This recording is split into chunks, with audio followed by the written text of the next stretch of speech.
Tutol ang House Prosecution Panel na payagan ng online voting sa Senado. Git nila, dapat dumalo ng personal sa paglilitis si VP Sara ang mga senator judges. At live mula sa Batasang Pambansa, nanguna sa balita, JC Cosico. JC, anong pananaw ng mga kongresista sa pinagtatanong ng isyu ngayon sa Senado? Bok, ayon nga sa ilang kongresista ay may limitasyon itong online participation. Sabi nga ni Deputy Speaker Paulo Ortega, dito sa Kamara ay may limitasyon lamang, inaalaw lamang ang remote participation sa pagkakataon nga ng mga calamities at mga pandemya. At sabi pa nga niya, ito raw po ay hindi para sa convenience o para lang makaiwas sa pagharap sa plenaryo. Sabi naman ni House Prosecutor Jervy Luistro, dapat physically present ang mga senator judges diyan nga sa impeachment trial ni VP Duterte. Narito ang kanyang pahayag.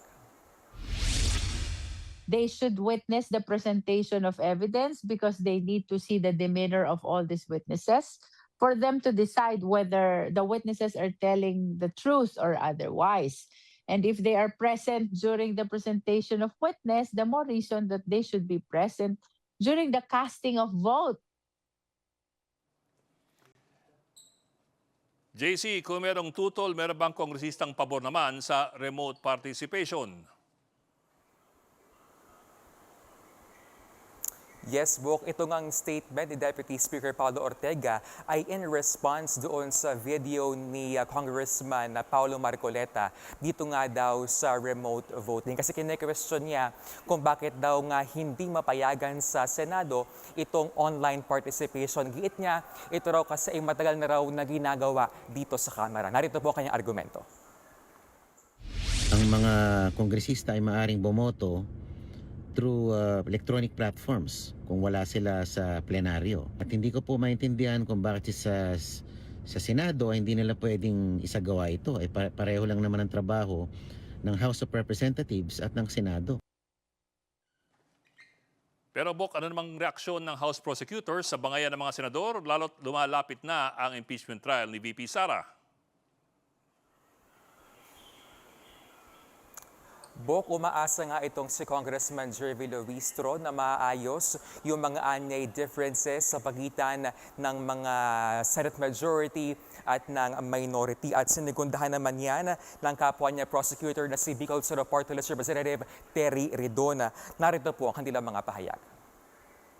Siyempre, inaasahan po namin na that matter will be resolved in the soonest time. Kasi po, nagmamatter pa rin po yung forum sa usapin po ng reconvening ng Senate impeachment trial. I hope they realize that this is a constitutional duty. This is not a matter of choice. This is an obligation to the sovereign Filipino people.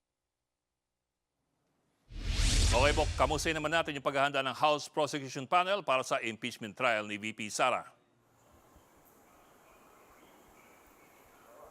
Bok, ayon sa House Prosecution Team, they are eyeing to present around 25 witnesses para ngayon dito sa impeachment trial ni Vice President Sara Duterte. At kabilang nga dyan itong umano'y dating bagman ng bise na si Ramil Madriaga. At nagkaroon din, Bok, ng ilang pagbabago doon sa hatian ng articles of impeachment dito nga yan sa House Prosecution Team. Bok, balik sa'yo. Ulat ni JC Cosico live mula sa Batasang Pambansa. Mga kapatid, Jig Manikad po. Pagdating sa mahalagang balita sa loob at labas ng bansa, dapat una sa lahat, mag-follow at mag-subscribe na sa social media pages ng News 5.